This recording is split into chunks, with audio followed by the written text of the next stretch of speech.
कीर्ति दीदी और कौन कौन के कमेंट ऊपर निकल गए हैं जो हम देख नहीं पाए। चेतानंद आज अपने को विषय चालू करना है। अल्पदीप चेतांतरण अवस्था है। संसार में कर्म सभी करते हैं और करते क्या है, अनादिकाल से मिथ्या दृष्टि होने के कारण से कर्म से घिरे हुए हैं। चेतांतरण तो कर्म ही कर्म में हो रहा है जी, धर्म को कुछ नहीं जानता है। तो कर्म ही कर्म में हो रहा है, धर्म को नहीं जानता है। तो धर्म को ना जानने के कारण से संसार में भटकता है ये जी। और जब तक संसार में भटकता है, जब तक संसार का चक्कर चलेगा। चेतांतरण कीर्ति दीदी, चेतांतरण पुष्पलता हुआ जी। तो आज अपन चर्चा प्रारंभ करने वाले हैं कर्म और कर्म की 10 अवस्थाएं। चेतांतरण कीर्ति, ये विषय जिसे सुनना था वो व्यक्ति अभी तक उपस्थित नहीं है। शायद राम जी अभी तक नहीं जुड़े, जबलपुर। जिससे प्रारंभ कर रहा है अपन, अटेंडेंस नहीं है। चलिए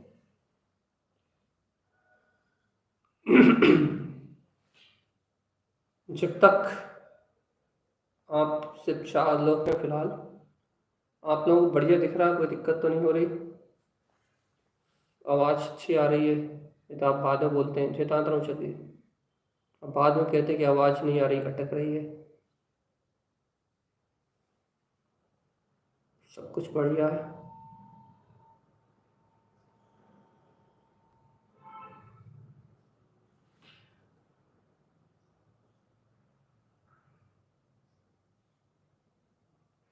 चलिए अपना बिना किसी के इंतजार किए हुए अपन चलते हैं सीधे अपने विषय की ओर।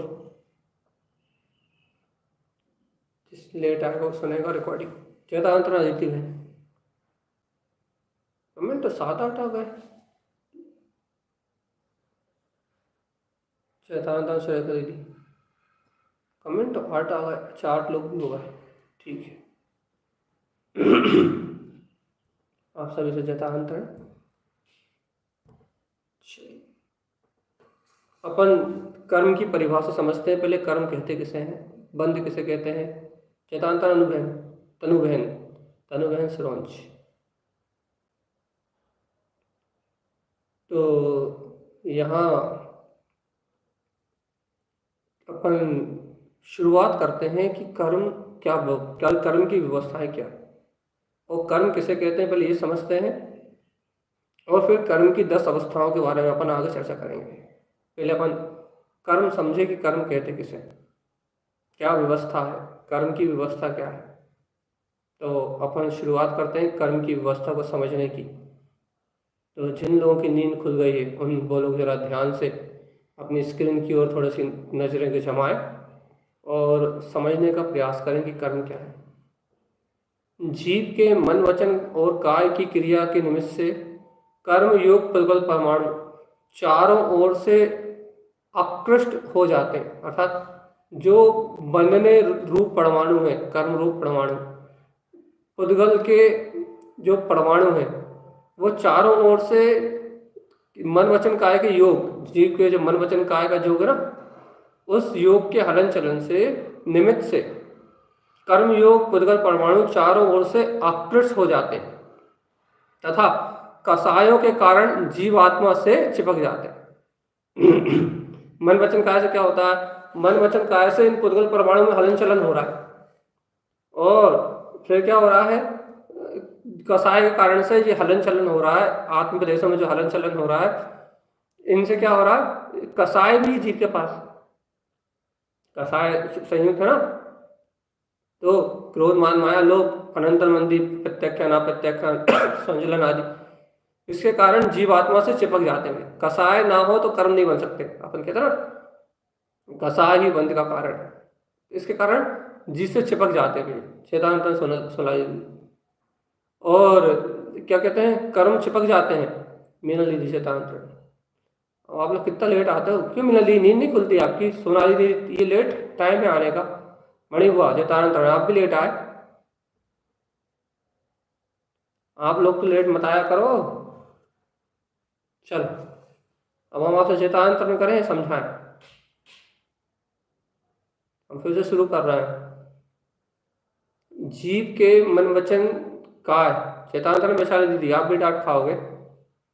चलो, जीव के मन वचन और काय की क्रिया के निमित्त से कर्मयोग पुद्गल परमाणु चारों ओर से आकृष्ट हो जाते हैं तथा कसाय के कारण जीव आत्मा से चिपक जाते हैं।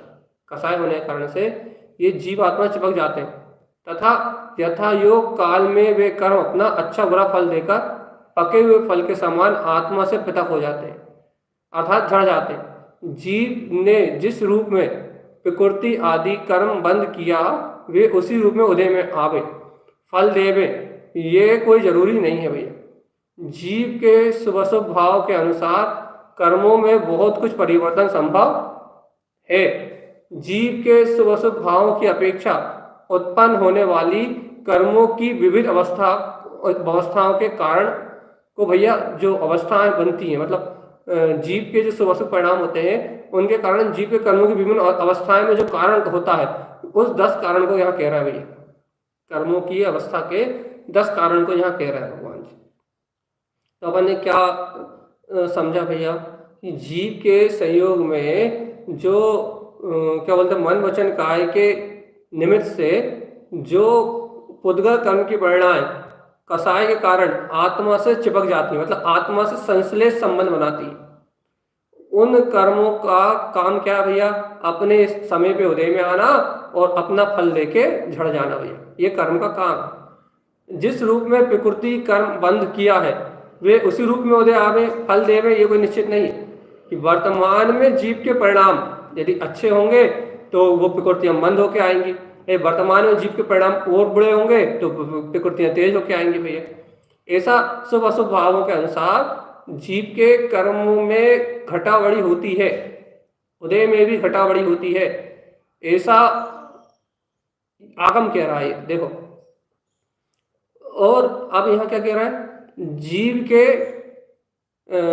के इन शुभ अशुभ परिणामों की अपेक्षा जो कर्मों की 10 अवस्थाएं होती हैं उन अवस्थाओं को यहाँ कह रहा है। हाँ अंकिता दीदी लेट आया। तो अपने को क्या समझ में आया? ये इतना समझ में आया अपने को यहाँ कि जीव ने जो पूर्व में कर्म माने थे वैसा ही फल दें, ऐसा कुछ नहीं है। देखो लिखा है, ये लाइन मिलावा, ये वाली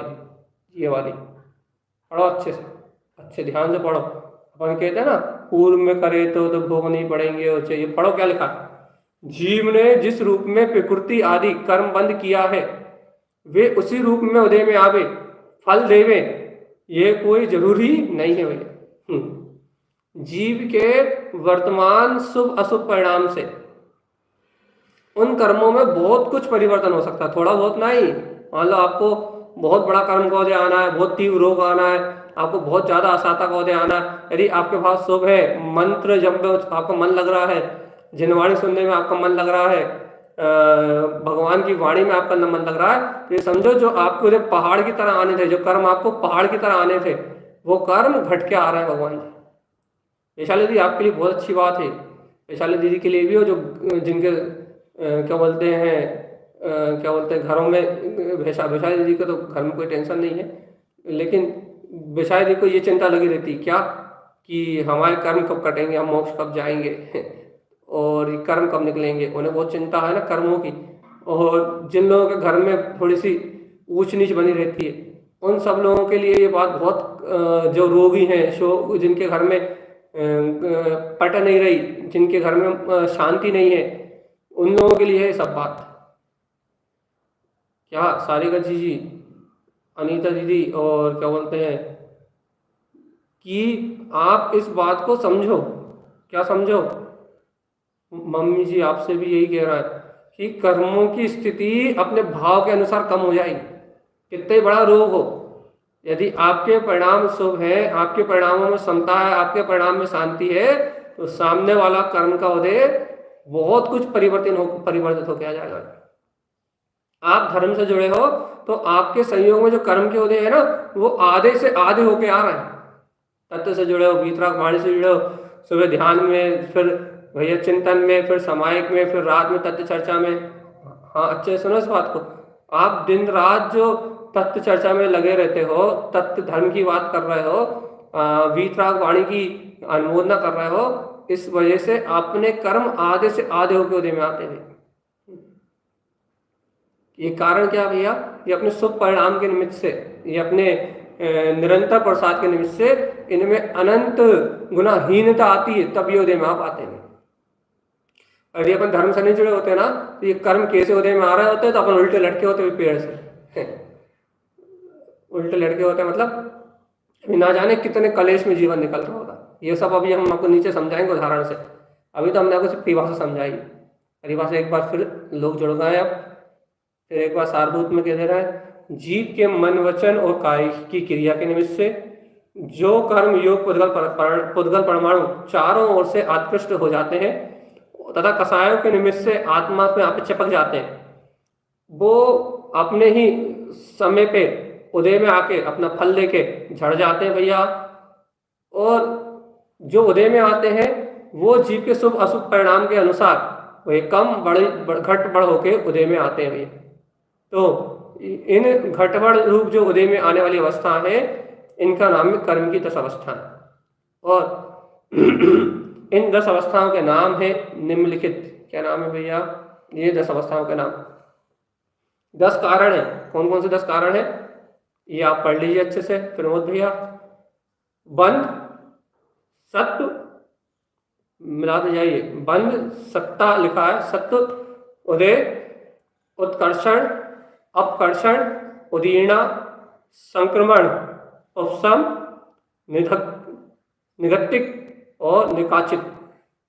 ये कर्म की 10 अवस्थाएं हैं। अब इन एक एक अवस्था को समझने का अपन अभ्यास करेंगे, और ऐसे सामान्य नहीं, ये अवस्थाएं कौन कौन से गुण स्थान में है, कहाँ कहाँ है, इन सब बात को अपन समझने का अभ्यास करेंगे। कर्म की 10 अवस्थाएं। आप इस कर्म की 10 अवस्थाएं इस प्रकार है, आप इन्हें समझने का प्रयास कीजिए। सबसे पहला था क्या? बंध। देखो 10 नाम पढ़े अपन, बंध, सत्व, उदय, अपकर्षण, उपकर्षण, ये 10 नाम आपको हमेशा याद रखने। अब इन 10 को अपन समझते हैं कि क्या क्या है। तो अपन थोड़ा उपयोग लगाएं। सबसे पहले अपन बंध की बात करते हैं। 2 परिभाषाएं आपको बंध की मिलेंगी यहाँ, और उन दोनों को अपने अनुभव से स्वयं अपने जीवन में घटाना है कि बंध क्या है। ऊपर आपको एक गाथा दिख रही है, बंधो राण दुभाव परिहरणो एयत्तो बंतो। क्या लिखा है? द्वित का त्याग करके, द्वित मतलब द्वित अर्थात 2 भेद का त्याग करके एकत्व की प्राप्ति का नाम बंध है भैया। क्या द्वित का त्याग किया भैया आपने? क्या कि मैं आत्मा हूं और ये पुद्गल है, इन 2 को 2 नहीं जाना आपने। सावधान आत्मा। बंध क्या है? बंध क्या है? बंध किसे कहोगे आप? एक को जो पुद्गल है और एक वो जो जीव है, इन 2 को आपने द्वित, 2 का भाव नहीं जाना आपने, इन 2 को 2 रूप नहीं जाना। इनको क्या जाना? एकत्व की प्राप्ति का नाम, इन दोनों को एक जाना, इसका नाम बंध है। इन दोनों का एक मानना, इसका नाम बंध। एकत्व की प्राप्ति जो मिल जाए, एक जीव मिल जाए और पुद्गल मिल जाए। मैं कहता हूं दूध और पानी की तरह जीव और पुद्गल के प्रदेश आपस में मिले हुए हैं। तो ये दूध और पानी की तरह जो क्या बोलते हैं, आत्मा और पुद्गल के प्रदेशों, आत्मा और पुद्गल के प्रदेशों अर्थात कर्म के प्रदेशों में जो संश्लेष भाव है, संश्लेष संबंध है, उसका नाम है बंध। इसको नीचे अच्छे से समझाते हैं।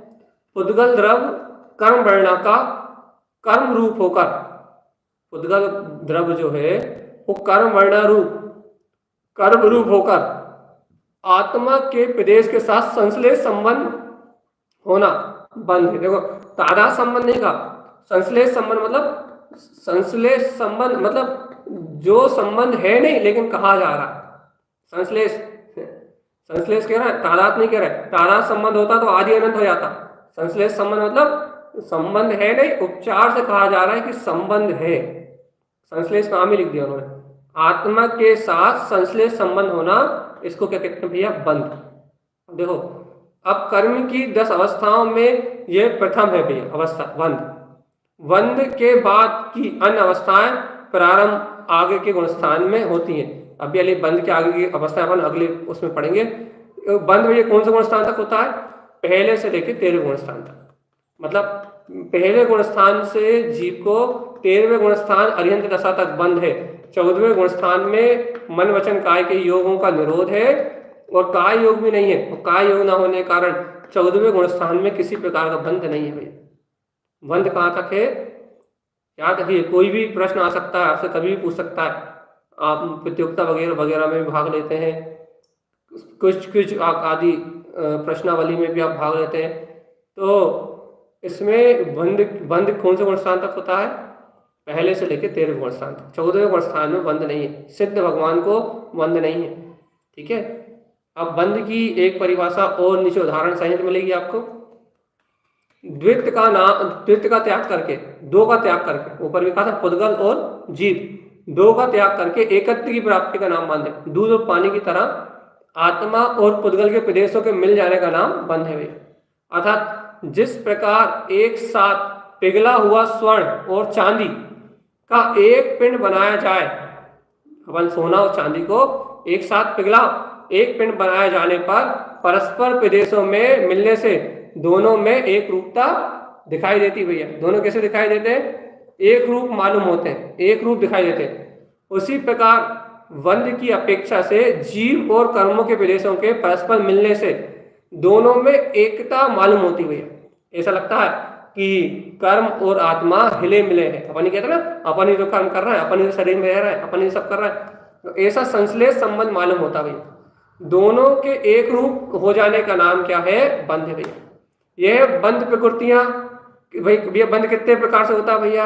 ये बंध किस प्रकार से है, कितने प्रकार का है? तो ये नाम पढ़िए आप, परस्पर दोनों के एक रूपता बंध। ठीक है, अब अपन नाम पढ़िए कौन कौन सा बंध, कौन कौन से? विकृति बंध, स्थिति बंध, अनुभाग बंध और प्रदेश बंध। इसके बारे में स्थिति बंध क्या है, विकृति बंध क्या है, अनुभाग बंध क्या है, प्रदेश बंध क्या है, जहाँ तक आप तो जानते होंगे, और नहीं जानते होंगे तो अपन इसे लास्ट में समझाएंगे, क्योंकि अपन सिर्फ अभी 10 अवस्थाओं की बात कर रहे हैं। अब बंध की भेद इसकी बात हम बाद में करेंगे। तो कौन कौन से 4 है भैया? प्रकृति बंध, पहले कर्म की प्रकृति बनती है, फिर उसकी स्थिति बनती है, कितनी स्थिति का है वो, 70 कोड़ा कोड़ी सागर तक। फिर उसका अनुभाग बनता है, अनुभाग मतलब कितनी तीव्रता से फल देगा, और फिर कितने प्रदेशों में बंधा है, कितना स्थान घेरा है उसने, आत्मा के कितने प्रदेशों में जुड़ा है वो। इसकी अपेक्षा 4 भेद वाला है। बंध कितने भेद वाला है? 4 भेद वाला। कौन कौन सा? प्रकृति, स्थिति, अनुभाग और प्रदेश। इस 4 प्रकार के बंध का स्वरूप है भैया। इसका वर्णन अपन पूर्व में अपन आगे करेंगे, पूर्व में हो चुका है, लेकिन अपन ने यहाँ नहीं किया, इस पीडीएफ में पहले से है। कर्म की प्रकृति कितनी है? 148 कर्म की प्रकृति कितनी है? 148 कर्म की प्रकृतियां भैया। अब आपको याद रखना है कर्म की प्रकृति कितनी है, याद रखने वाली बात है। इसमें से बंध योग कितनी है? कर्म की कुल प्रकृतियां कितनी है? 148, और इनमें से बंध रूप कितनी होती है? 120 प्रकृतियां बंध योग होती हैं। अर्थात 120 प्रकृतियां ही बंध योग होती हैं, बाकी की जो बची 120 प्लस 28 प्रकृतियां बंध योग नहीं होती। ठीक है, फिर से हम आपको एक बार फिर बोल दें ये बात।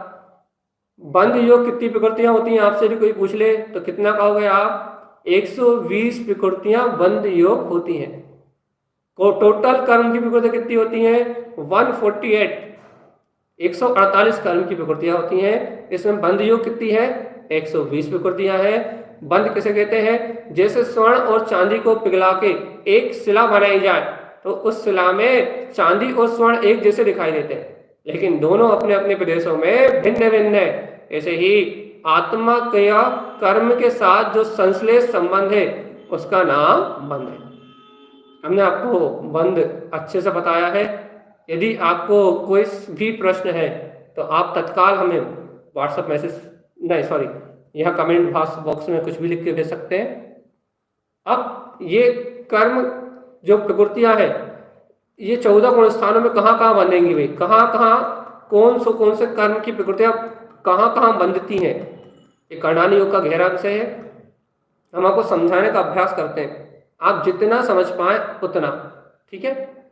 14 गुण स्थानों में बंध के योग कर्म प्रकृतियां, मिथ्यात्व गुण स्थान में कितनी प्रकृतियां बनती हैं भैया, ये देखिए यहाँ संख्या लिखी हुई है 117। अब आप कहेंगे इन 117 के नाम, तो भैया इन 117 के नाम के लिए कर्णानी योग का जब हम 148 कर्म प्रकृतियां पढ़ाएंगे आपको, तब बताएंगे मिथ्यात्व गुण स्थान की 117 कौन सी है। अभी सिर्फ संख्या, मिथ्यात्व गुण स्थान में कितनी बनती है, पहला गुण स्थान मिथ्यात्व में 117, सासाधन दूसरे गुण स्थान में कितनी बनती है 101, मिश्र में कितनी बनती है 74, आवृत सम्यक दृष्टि को कितनी बनती है भैया 77। बताओ मिश्र में कम बनती है, आवृत में ज्यादा बनती है, ये ध्यान रखना है क्योंकि सम्यक आ जाएगा ना, इसलिए यहाँ ज्यादा बनेगी, इसलिए विशेष बंध बनता है। देश व्रत को क्या कितनी बनेगी भैया, देश व्रत तथा 5वें गुण स्थान में 67, ठीक है। प्रमद व्रत में कितनी बनेगी 63, कम हो जाएंगी और अब घटती जाएंगी। अप्रमद व्रत में कितनी बनेगी 59 और 8 पुण्य प्रकृतियां अलग, वो सॉरी 59, अप्रमद व्रत में कितनी बनेगी 59 मतलब 59, 8 अपूर्व करण स्थान में कितनी, गुण स्थान में कितनी बनेगी 58। हमने आपको गुण स्थान पढ़ाया था, जब बताया था 59 अप्रमद व्रत में मतलब 7वें गुण स्थान में, अपूर्व कर्ण में जाएगा तो 58, अनिवृत्ति कर्ण में जाएगा तो 22। क्यों 22 क्यों हो गई, क्योंकि भैया जो शेष नीचे की थी आयु नाम गोत्र कर्म की स्थिति और घातीय कर्मों की जो मोहिनी कर्म की स्थिति थी वो सब घटने लगी, तो अनिवृत्ति कर्म में कितनी बनेगी 22। सूक्ष्म संप्राय गुण स्थान में कितनी बनेगी भैया 10वें गुण स्थान में 17। उपशांत मोह, जहाँ उपशांत मोह गुण स्थान में कौन सा चार्ज होता है यथा क्या, आपको गुण स्थान का रिवीजन भी हो जाएगा, वहां कितनी बनेगी 1। क्षीण गुण स्थान में कितनी बनेगी मात्र 1, मात्र पुण्य प्रकृति बनती है। 11वें गुण स्थान में 12वें गुण स्थान में संयोग केवली गुण स्थान में कौन सी बनेगी मात्र शुभ पुण्य योग प्रकृति बनती है 1, और 14वां अयोग केवली गुण स्थान में कोई भी बंध नहीं होता। अब आप कहेंगे भैया ये हमें याद रहेगा कि नहीं रहेगा, ये आपके पुरुषार्थ पे डिपेंड करता है कि आपको याद रहेगा कि नहीं रहेगा। हमने आपको बंध की परिभाषा बता दी, बंध क्या है ये बता दिया, कौन से गुण स्थान में कौन सी प्रकृतियां बनती हैं, कितनी प्रकृतियां बनती हैं, प्रकृति का नाम नहीं बताया, वो लास्ट में आपकी इच्छा होगी तो बता देंगे। तो कितनी प्रकृतियां बनती हैं यदि आपको याद रखना है तो आपको अपनी मेमोरी का फुल टू उपयोग करना पड़ेगा। आपको याद आएगा पहले गुण स्थान में 117, मिथ्यात्व में दूसरे में 101, मिश्र में 74, अव्रत में 77, देश व्रत में 67, प्रमद व्रत में 63, अप्रमद व्रत में 59, अपूर्व करण में 58, अनिवृत्ति करण में 22, सूक्ष्म संप्राय में 17, उपशांत मोह में 1, क्षीण मोह में 1, संयोग केवली में 1, अयोग केवली में 0। और बस इतना आपने एक बार याद कर लिया तो आप गुण स्थान को हमने आपको पहले पढ़ाया है बहुत अच्छे से, यदि आपको याद हो तो यदि आपने पहले गुण स्थान पढ़े हैं तो आपको ये कर्म प्रकृतियां दिमाग में अपने आप झूल जाएंगी, और नहीं तो अपन फिर से पढ़ेंगे। चलिए अब अपन चलते हैं सत्व, या जिसे ऊपर सत्ता लिखा हुआ था वो सत्व है, ठीक है। तो आप अपन कर्म की सत्ता अपन इसको अच्छे से समझने का प्रयास करते हैं। क्या है कर्म बंध के बाद और फल देने के पूर्व बीच की स्थिति को सत्व या सत्ता कहते हैं, कि कर्म कब तक रहा, कितने समय रहा। सत्व काल में कर्म का अवस्थित रहता है, मतलब आपने कर्म बांधा तो अभी उदय में नहीं आया तो उस काल में कर्म अवस्थित रहता, मतलब फिक्स है, फिक्स डिपार्टमेंट में पड़ा हुआ भैया, फिक्स डिपॉजिट में पड़ा हुआ, पर सक्रिय नहीं है भैया, सक्रिय नहीं होता, मतलब उसमें कोई हलन चलन नहीं होता। आपने बांध ले, मान लो आपने कर्म बांधा है कि आपको 1 घंटे बुखार आना है, कब कल, तो क्या होगा भैया आज से लेके कल सुबह तक वो आपका जो कर्म बना है 1 घंटे बुखार आने का वो फिक्स डिपॉजिट में पड़ा है, उसमें ना कोई घट रहा है ना कुछ बढ़ रहा है, वो अपनी सत्ता को लिए पड़ा हुआ है। जैसे औषधि खाने के बाद वह तुरंत असर नहीं करती है, किंतु कुछ समय बाद प्रभाव दिखाती है, वैसे ही कर्म भी बंध के बाद कुछ काल तक सत्ता में बना रहता है, बाद में फल देता है। कौन कौन से गुण स्थान तक कर्म बनता है, फल देता है? पहले गुण स्थान 1 से 14 तक, क्या पूरे 14 गुण स्थानों तक इन कर्मों की सत्ता है। 14वें गुण स्थान में कर्मों की सत्ता क्यों है? शरीर है ना, शरीर छूटेगा, जब अशरीर सिद्ध भगवान हो जाएंगे तब कर्मों की सत्ता खत्म हो जाएगी। लेकिन जब तक शरीर है तब तक कर्म है, नाम आदि कर्म है, तभी तो है। अयोग केवली भी तो शरीर सहित है ना, तब तक कर्मों की सत्ता है। इसलिए कर्म कहाँ तक है भैया? कोई पूछे कर्म कहाँ तक, तो कहना सिद्ध भगवान होने के पहले तक, 14वें गुण स्थान तक। ठीक है। सत्ता क्या है भैया? कर्म बनने के दूसरे समय, जैसे अभी कर्म बना, कर्म बनने के अगले समय से लेकर फल देने के पहले समय तक। मतलब आज कर्म बांधा आपने कितने बजे? 11:01 पे, तो 11:02 से 11:02 से और क्या बोलते हैं 11:02 से लेके, सुनो अच्छे से आप, आज आपने कर्म बांधा 11:02 से लेके कितने बजे का बांधा भैया आपने? कब बांधा आपने? 3 बजे का कर्म बांधा। तो 11:02 से लेके 3 बजे तक, 3 बजे तक, मतलब 2:59 तक, 3 बजे तक पूरे, मतलब वो कर्म अवस्थित रहेगा भैया, वैसा का वैसा रहेगा। और 3 जैसे 3 बजेंगे, 3 बजे वैसे ही, जैसे 3 बजेंगे वैसे ही वो कर्म उदय में आ जाएगा भैया। जब तक उदय में नहीं आया तब तक अवस्थित है ना, तो जो अवस्थित का समय है उसे सत्ता कहेंगे। क्या कहेंगे उसे? सत्ता। कि इस कर्म की सत्ता पड़ी हुई है भैया, अभी उदय में नहीं आ रहा लेकिन सत्ता में पड़ा हुआ है। कर्मों की इस अवस्था को सत्ता कहते हैं।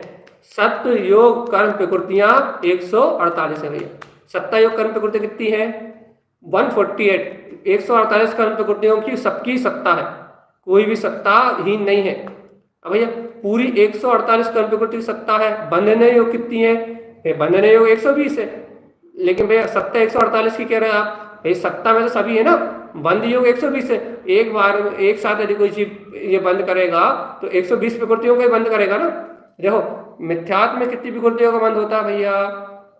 16 जी ने प्रश्न भेजा है कि मिथ्यात्व में 117 कर्म प्रकृति का बंध होता है। आप बोले बंद योग प्रकृति 120 है, तो भैया जरूर थोड़े मिथ्यात्व में सब बन जाएंगे। कुछ प्रकृतियां सम्यक के साथ बनती हैं, कुछ मिथ्यात्व के साथ बनती हैं। तो मिथ्यात्व के साथ 117 बनती है, उसमें से जो 3 बची वो सम्यक के साथ बनती है, इसलिए उन 3 को यहाँ कैसे जोड़ देंगे? ठीक है। और जो सम्यक के साथ बनती हैं वो मिथ्यात्व के साथ नहीं बनती, तो जब सम्यक चौथे गुण स्थान में आओगे 67 रह जाएंगी, मिथ्यात्व वाली हट जाएंगी और सम्यक वाली जुड़ जाएंगी, 77 रह जाएंगी। ठीक है। इसलिए आपका प्रश्न का जवाब ये है कि मिथ्यात्व के साथ 117 बनती है, तो बाकी की 3 क्यों नहीं बनती? क्योंकि वो सम्यक के साथ बनती है। इतना सरल सा प्रश्न है, आपका जवाब आपके पास पहुंच चुका है। अब आगे चलते हैं अपन कि कर्म प्रकृति क्या है भैया? कि अस्तित्व आपने समझ लिया। सत्ता क्या है? जब तक उदय में नहीं आया तब तक सत्ता। कितने कर्मों की सत्ता है? 148, 148 कर्मों की पूर्ण सत्ता है। अब 14 गुण स्थानों में सत्ता योग कर्म प्रकृति निम्नलिखित है भैया। पहले से 8वें गुण स्थान तक क्रमशः, पहले से 8वें तक, पहले गुण स्थान में तो पूरी 148 कर्म प्रकृतियों का उदय कोई सा भी आ सकता है। दूसरे में घटेंगी, 3 घटेंगी 145, 145 के बाद 147 कौन से? तीसरे में बढ़ेंगी। और चौथे में गुण स्थान में क्या होगा? 148 कर्म प्रकृतियां का सत्ता है। 5वें गुण स्थान में क्या होगा? 147। छठे में क्या होगा? 146। 7वें में क्या होगा? 146। 8वें में क्या होगा? 148। इनकी सत्ता, इतनी कर्म प्रकृतियां वहां रह सकती हैं। इन गुण स्थानों में इतनी प्रकृतियां रह सकती हैं, इनकी सत्ता रह सकती है। अर्थात उदय में ना रहे लेकिन सत्ता रूप रह सकते हैं। याद रखो, इन गुण स्थानों में ये सत्ता रूप रह सकती है, उदय में आएंगी इससे नहीं मान सकते। मान लो भैया चौथे गुण स्थान में हम गए तो मिथ्या सत्ता रूप हो सकता है, सम्यक मिथ्या सत्ता रूप हो सकता है, लेकिन उदय में ना हो तो नहीं उदय में, लेकिन सत्ता रूप रह सकता है। तो इस हिसाब से सत्ता वाल की बात है भैया। 9वें गुण स्थान में गुणस्थान में 9 भागों में, आगे के जो भाग बचे 90 गुणस्थान के 9 भागों में क्या है भैया, 148, 122, 114, 113, 112, 106, 105, 104, 103, ये गुण नौवा जो गुणस्थान है इसके इतने भेद होंगे भाई। 9वें गुणस्थान में 9 भेद, ये 9 भाग होंगे। इसके पहले भाग में 138, दूसरे भाग में 122, तीसरे भाग में 114, 113, 112, 106, 105, 104, 103। अपन कहते हैं 9वें गुणस्थान में पहले समय में, दूसरे समय में वेदनी कर्म जाएगा, फिर ये कर्म जाएगा, फिर ये कर्म जाएगा। जैसे जैसे कर्म जाते जाएंगे वैसे वैसे कर्मों की सत्ता घटती जाएगी। 10वें गुणस्थान में भैया, 10वें गुणस्थान में से 13वें गुणस्थान तक क्या, 102, 101 और 85। और 14वें गुणस्थान में उत्पन्न होने वाली जो प्रकृतियां हैं 85, अंत समय में 13 अथवा 12 कर्म प्रकृति की सत्ता रहती हुई। सत्ता की अपेक्षा से है, उदय की अपेक्षा से नहीं है। यहाँ तक ना उदय अलग चीज है, उदय में आएंगी नहीं आएंगी ये कोई बात नहीं है, सत्ता में पड़ी है बस। अब सत्ता में पड़ी तो उदय में तो आएंगी भैया। जब उदय में आए तो 6 हो जाए, उदय में आने के पहले 6 हो जाए, सत्ता की सत्ता 6 हो जाए।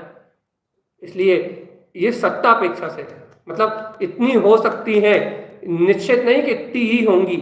ठीक है, थोड़ा कठिन विषय है, आपको रुचि होगी तो समझ में आएगा, नहीं तो भगवान आत्मा ऊपर से तो जाना तो है। ठीक, अगला विषय उदय। देखो अपन ने क्या समझ लिया, पहले हम आपको रिवीजन करा दें थोड़ा सा। आपको हमने सबसे पहले क्या समझाया भैया, 1 सेकेंड में रिवीजन। जीव जैसे सोने और चांदी को मिला दो पिघला के तो दोनों की एक अवस्था दिखती है। जैसे आत्मा और कर्म का जो संश्लेष संबंध है उसको बंध कहते हैं, उसे कर्म कहते हैं भैया। वो कर्म अपने उदय पे आता है, अपने समय पर उदय पे आता है, फल देके झड़ जाता है और उसकी स्थिति परिणामों के अनुसार ऊंची नीची होती है। और वो परिणाम, वो कारण 10 प्रकार के हैं। पहला कारण बंध क्या भैया, उद्गल और जीव का एक में संबंध, जो बताया सोना चांदी वाला उदाहरण, उसे बंध कहते हैं। उसके बाद क्या पढ़ा अपन ने, सत्ता क्या है, बंधने के बाद, बंधने के एक समय बाद से लेके उदय आने तक जो सत्ता है उसे सत्ता कहते हैं। सरल भाषा में कितने समय तक रहती है उन्हें आपको यहाँ पढ़ा दिया, कौन से कौन स्थान में। अब अपन आए हैं उदय के पास। उदय, अब आप इसे ध्यान से समझें। द्रव, क्षेत्र, काल और भाव के अनुसार कर्मों का फल देना उदय कहलाता है। जैसे कि आप अभी पंचम काल में है, आप द्रव, काल, क्षेत्र है ना, काल पंचम काल है, भाव आपके शुभ अशुभ हो सकते हैं, क्षेत्र जहां आप बैठे हैं जिस स्थान पे है, द्रव तो भैया पुद्गल और जीव द्रव ये सामने है। तो द्रव, क्षेत्र, काल, भाव के अनुसार कर्मों का फल देना उदय कहलाता है। देखो ये पढ़ लिया आपने, अब आगे पढ़ो। अबाधा पूर्ण होने पर, बहुत अच्छे से, अबाधा मतलब जितना कर्मों का अबाधा काल है उतना पूरा होना, मतलब जब तक उन्हें उदय में नहीं आना उसे अबाधा काल कहते हैं। कर्म जब तक उदय में नहीं आए तब तक अबाधा काल है, और जब उदय में आ जाएंगे तब वो बाधा पहुंचाएंगे। अबाधा पूर्ण होने पर निषेक रचना के अनुसार कर्म का फल प्राप्त होना उदय कहलाता है। समझ में आ गई आपको? जैसे कर्म बंधे तो कितने समय तक उनकी बाधा थी, मतलब वो एक दिन बाद, आज कल के लिए कर्म बंधे थे तो आज उनका अबाधा काल था, आज उन्हें उदय में नहीं आना था। तो अबाधा पूर्ण होने पर, मतलब कल, जैसे कल का दिन होगा वैसे उनकी अबाधा पूर्ण हो गई। निषेक रचना, तो कर्म अपनी रचना करेंगे, अपना मतलब फल देंगे, उसके अनुसार कर्म का जो फल होगा उसे उदय कहते हैं भैया। कौन से गुणस्थान तक कर्मों का उदय आता है? पहले से लेके 14वां गुणस्थान तक कर्मों का उदय चलता है। जैसे दूसरी परिभाषा फिर पढ़े अपन, द्रव, क्षेत्र, काल और भाव के अनुसार कर्मों का फल देना उदय कहलाता है, अथवा कर्मों का अपना फल देना ही समर्थता रूप अवस्था को प्राप्त होना उदय का लक्षण है। मतलब कर्म स्वयं ही अपनी सामर्थ्य के अनुसार जो अवस्था बनाते हैं, निषेक रचना कहती है ना, निषेक रचना, ये अवस्था को प्राप्त होना उदय का लक्षण है। कर्म अपनी अवस्था को अपनी शक्ति, अपनी सामर्थ्य से जो निर्मित करते हैं उसका नाम उदय है, ये उदय का लक्षण है। उदय में आने वाले पुद्गल अपनी अपनी प्रकृति के अनुसार फल देकर झड़ जाते हैं। उदय में जो आते हैं ना, उदय में आने वाले पुद्गल अपनी अपनी प्रकृति के अनुसार फल देकर झड़ जाते हैं। ये क्या है भैया, ये कहलाता है उदय। उदय, जब उदय में आ गया उसका नाम उदय। बहुत सरल है, कोई कठिन नहीं है यदि आप समझना चाहें तो। अब इस उदय को कौन कौन से गुणस्थान में कितना कितना आता है ये आपको याद रहेगा तो नहीं, लेकिन एक बार आप पढ़ लें।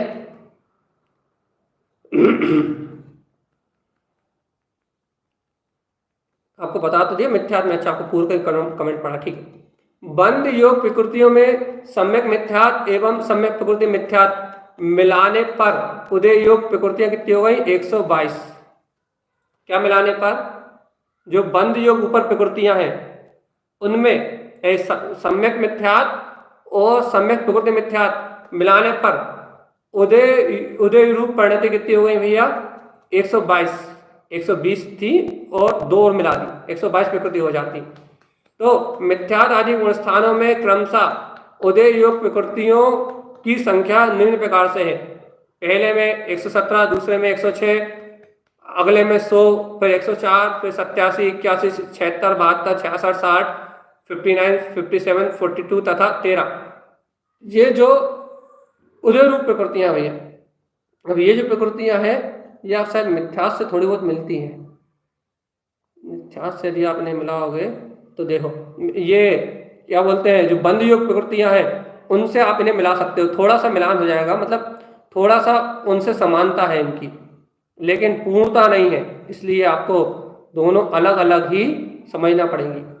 तो इस विषय को हम यहाँ छोड़ रहे हैं क्योंकि गुण स्थान पढ़ाएंगे बोर्ड पे, तब आपको ये समझ में आएगी, लेकिन अभी लिखा हुआ अनुबोधना यानी कि समझने के लिए आपको दिखा दिया। अब अपन चलते हैं उदीर्णा। हमारे से फिर पूछ रहा है आपको बंद समझ में आ गया, यदि आ गया तो ठीक, नहीं आया तो लिख के भेज दीजिए। सत्ता समझ में आ गई तो ठीक, नहीं आई तो लिख के भेज दीजिए। इसके बाद आपको हम अब भी हाली समझाया उदय, उदय भी आपको समझा दिया गया, यदि समझ में आया तो ठीक, नहीं आया तो आप प्रश्न लिख के भेज सकते हैं। अब अपन चलते हैं उदीर्णा। उदीर्णा क्या चीज है भैया, ये देखिए उदीर्णा उदयावली से बाहर, उदयावली से बाहर मतलब जो अभी तक उदय में नहीं आए थे उससे बाहर स्थित द्रव का अपकर्षण पूर्वक उदयावली में लाना उदीर्णा है भैया। मतलब हमने आपको कितने बार उदाहरण दिया है, आप रास्ते से जा रहे थे, आपका पेट भरा हुआ था, भूख नहीं लगी थी, लेकिन आपको कचौड़ी की शानदार खुशबू आई। क्या हुआ, उस खुशबू से जो आपके असाता वेदनी वो हाँ असाता वेदनी भूख आदि कर्म का जो फल था, भूख लग गई, क्या हो गई, उदीर्णा हो गई भैया, उदीर्णा हो गई। कौन सी संज्ञा की उदीर्णा हो गई, कि ना आहार संज्ञा की उदीर्णा हो गई। अभी उदय में नहीं आनी थी, बढ़िया पेट भर के ठसा ठस भर के आए थे, लेकिन नाक से गंध गई और आहा कचौड़ी, आहा मजा आ गया कहने लगा, है ना। जैसे ही आपको आकर्षण हुआ उसमें, अपकर्षण पूर्वक आपने क्या करा, उसको अपकर्षण पूर्वक उदयावली में ले आए, तो उसको उदीर्णा कहते हैं। और ये ऐसा सिर्फ क्या बोलते हैं कचौड़ी की खुशबू में नहीं होता, ऐसा ज्ञानी जन भी करते हैं। ज्ञानी जन भी आत्म ध्यान के द्वारा अपने सत्ता के कर्मों को अपकर्षण पूर्वक उदयावली में ले आते हैं भैया। जो कर्म आगे भोगने हैं उन सबको ध्यान में, ज्ञान में, आत्मचिंतन में लाके उनको पहले ही क्षय कर देते हैं, उनकी उदीर्णा कर देते हैं, जिसमें उनके कर्म वर्तमान में जल्दी जल्दी क्षय हो जाते हैं और भविष्य में निराकुल आनंद से अपना जीवन जीते हैं। ऐसा अज्ञानी नहीं, ज्ञानी के साथ भी होता है, ठीक है। अवादा काल, अवादा काल आपको समझाया। अवादा काल मतलब जितने समय कर्म का उदय नहीं आता उतना कम समय अवादा काल कहलाता है, ठीक है। अवादा काल के पूर्व कर्मों का उदय में आ जाना उदीर्णा है। आपके दिमाग में गई या नहीं गई ये आप लिख के बता सकते हैं। अवादा काल के पूर्व जो अवादा काल था उससे पहले कर्मों का उदय में आ जाना उदीर्णा है। जैसे यहाँ उदाहरण पढ़े, आप कोर्ट में गए, आपकी फाइल नीचे रखी थी, उसका नंबर शाम तक आना था, आपने 50 रुपये दिए बाबू को, तो क्या किया, पुरुषार्थ किया, तो आपकी फाइल क्या हुई, 12 बजे ही आ गई। ये उदीर्णा कहाँ तक हो सकती है भैया, उदीर्णा गुणस्थान 1 से लेके 13 तक हो सकती है। अब इसी बात को हम जरा थोड़ी दूसरी सी परिभाषा में समझाते हैं। उदीर्णा आप फिर से समझिए, जिन कर्मों का उदय काल प्राप्त नहीं हुआ है, अभी उदय में नहीं आए, उनको उपाय विशेष से पचाना, अर्थात तप के द्वारा पचाना मतलब उदय में लाना, अर्थात अपकर्षण कर उदय में दे देना उदीर्णा कहलाता है। जैसे आम्रादि फल प्रयास विशेष से समय के पूर्व ही पकाए ली जाते हैं। जैसे आम हो, हरा हो, तो आप उसे गेहूं में रख दो, मिट्टी में रख दो, पेपर में लपेट के रख दो, तो क्या होगा कि पेड़ में पकता 8 दिन में, लेकिन आपने गेहूं में नीचे दबा दिया तो पक गया 2 दिन में। वैसे ही तप आदि साधनों के बल पर कर्मों का अपकर्षण कारण अर्थात परिणाम द्वारा स्थिति कम करके नियत समय के पूर्व ही भोग कर क्षय किया जा सकता है। ये देखो, आप जो आपके कर्म बंधे हैं ना, यदि आप चाहो तो आपके कर्म जो कल उदय में आना, परसों आना, नरसों आना, जो दुख भरे कर्म आगे उदय में आना, उन सबको आज आप पुरुषार्थ पूर्वक, तप पूर्वक उदय में लाके उनका फल भोग के उन सबका नाश कर सकते हो। ये आत्मा की शक्ति है भगवान जी, इकाई की शक्ति है, आत्मा की शक्ति है कि आप उन सारे कर्मों को निपटा सकते हो। तो ठीक है, ये उदीर्णा कौन से गुण स्थान तक हो पाएगी? पहले से 13वें गुण स्थान तक, 14वें गुण स्थान में नहीं होती। आपको उदीर्णा समझ में आई होगी, अपेक्षा करते हैं आपके मन पर बैठी होगी ये बात। अब आपको समझाते हैं उत्कर्षण। उत्कर्षण मतलब बढ़ना। अब ये क्या है? इसको समझने का अभ्यास कीजिए, थोड़ा सा उपयोग लगाइए। क्या कह रहा है? उत्कर्षण पूर्ववत। देखो भैया, आप लोगों की रुचि जितनी भी लग रही हो, अटेंडेंस तो ये कह रही है कि ये विषय अच्छा नहीं लग रहा, लेकिन फिर भी अपन ने चालू किया तो पूरा करेंगे। आप इसको थोड़ा उपयोग लगा समझिए। उत्कर्षण, उत्कर्षण क्या है? पूर्ववत कर्मों की स्थिति और अनुभाग। बहुत अच्छे सुनिए आप, उत्कर्षण क्या है? पूर्व में बंधे हुए कर्मों की स्थिति और अनुभाग में वृद्धि हो जाना। अर्थात जो कर्म बंधे हैं, कितने बने थे? 1 दिन के लिए बने थे। आपने बुखार आना था आपको कितने दिन के लिए? 1 दिन के लिए। राजा श्रेणी ने कौन सी तरह की गति का बंद किया था? बोलना उसका तो कम हुआ था, उत्कर्षण में नहीं आएगा, उसका अपकर्षण में आएगा। पूर्वबद्ध कर्मों की स्थिति और अनुभाग में वृद्धि हो जाना। स्थिति और अनुभाग में प्रकृति और प्रदेश नहीं बढ़ते, ठीक है। पूर्वबद्ध कर्मों की स्थिति और अनुभाग में वृद्धि हो जाना उत्कर्षण कहलाता है। वो और तीव्र होगा। तो ये आप समझिए क्या होगा इसमें? जिस प्रकृति का जब बंध होता है तभी उत्कर्षण होता है। जब कोई प्रकृति बनती है तभी वो बढ़ती है भैया। कौन से गुण स्थान तक होता है ये? गुण स्थान 1 से लेके 13 तक। एक पहले गुण स्थान से 13वें गुण स्थान तक क्या हो सकता है? उत्कर्षण कर्मों का हो सकता है। खदीसार का उदाहरण चारित्र सार सबका 4 टाके में। हाँ ठीक है, उदाहरण से अपने को नहीं, मतलब नीचे अपन देखते हैं, उदाहरण नीचे अपने दिया। उत्कर्षण, उत्कर्षण को फिर समझते हैं अपन। ये कर्म स्थिति समझ लोगे आप अपने परिणाम से। आप अपने परिणाम से आज भी सुखी हो सकते हो। ज्योति दीदी आपके तो बहुत काम की चीज है, इसे डबल से सुन लेना। ये आप तो ये चर्चा आप डबल से सुन लेना। क्यों? क्योंकि आपको कर्मों से बहुत शिकायत है कि हमारे कर्म ऐसे क्यों, तो अपने को उन्हें 6 करने का मार्ग मिल जाएगा। उत्कर्षण, कर्मों का उत्कर्षण, कर्मों की स्थिति व अनुभाग में वृद्धि का होना। देखो भैया, कर्मों की जो स्थिति अनुभाग है उसमें वृद्धि का होना उत्कर्षण कहलाता है।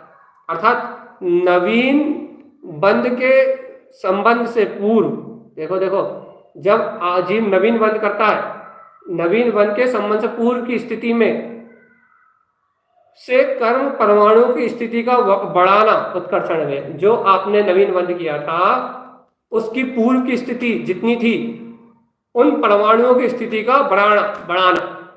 मतलब स्थिति कितनी थी? 1 दिन की थी, उसे 2 दिन की कर लेना। स्थिति का बढ़ाना उत्कर्षण है। जैसे किसी मनुष्य अथवा तिर्यंश को ने सोधर स्वर्ग के 2 सागर प्रमाण आयु का बंध किया, बाद में उत्कर्षण कर 16वें अच्युत स्वर्ग की 22 सागर की आयु बांध ली। तो कैसे हुआ है भैया? विशुद्ध परिणामों में से शुभ कर्मों का एवं संश्लेष भावों से अशुभ कर्मों में उत्कर्षण होता है। मतलब विशुद्ध परिणाम करोगे तो शुभ भावों में भैया, दूसरे स्वर्ग से 22वें स्वर्ग 22 पहले स्वर्ग से और 22वें स्वर्ग में, अर्थात पहले स्वर्ग से 16वें स्वर्ग में चले गए, शोधन स्वर्ग से अच्युत स्वर्ग में चले गए। और यदि संकलेश भाव करते तो क्या होता भैया, पहले नरक से 7वें नरक में चले जाते। ऐसे कर्मों के बढ़ाने का नाम उत्कर्षण। आज हमने आपको उत्कर्षण तक पढ़ा दिया है और समय कह रहा है 45 मिनट हो चुके हैं। एक आखिरी अपकर्षण और पढ़ा देते हैं और कल पूरा रिवीजन करा के शॉर्टकट में कल कर्मों की 10 अवस्थाएं पूरी कर देंगे। अपकर्षण आखिरी विषय।